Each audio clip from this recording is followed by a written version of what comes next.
दिनै मुंख्लं बांबुंगोरा बिथांनि मुंख्लं सान लोगोसे बे सानखौनो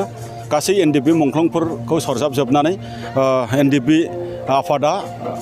दिनै माने मुंख्लं सान फालिबोबाय थादों आरो फालिबोयै दिनै खुंगा 32थि मुंख्लं सान फालिथाय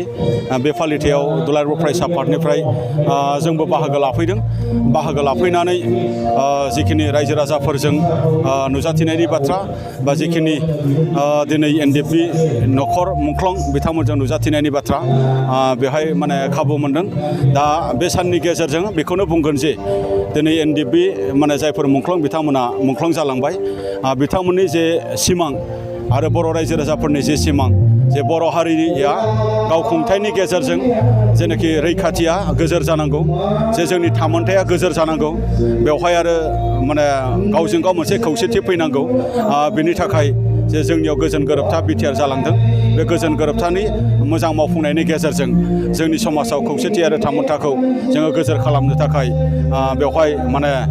बाथ्रा सावरायनाय जादों आरो बेवहाय गोजोनथाव बाथ्रा दिनै मुंख्लं सान फालिनाय मुंख्लंफोरनि जिखिनि बिहोमा बेनि गेजेरजोंनो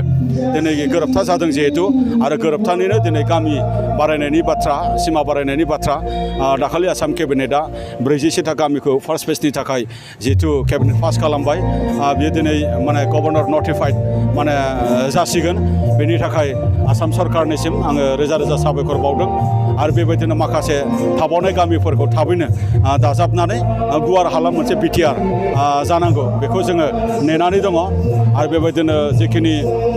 एक्स ग्रेसिया होनायनि बाथ्रा बेखौ आसाम सरकारा दिनै मावबाय थादों बिटिआर सरकारा मावबाय थादों बेनि थाखाय बे खामानिखौ जेन माने थाबै गोख्रै मावो आङो सरकारनिसिम आङो दाबि दैखांदों आरो जायफोर माने दिनै जोबथेसालियाव थानांनाय एनडिएफबि बिथांमोन रन्जन दैमारि मानव गेदेर बिथांखौ लानानै आरो गुबुन गुबुन दैदेनगिरि बिथांमोनखौ उदां अख्राङाव लाबोनांगौनि थाखाय सरकारा जेन माने सांग्राङै आरो गोख्रोङै खामानि मावो दिनै बे मुंख्लं साननि गेजेरजों बिथांमोननिसिम जोङो आर'ज गाबहरदों आरो जोङो दाबि दैखांहरदों दा बेखिनि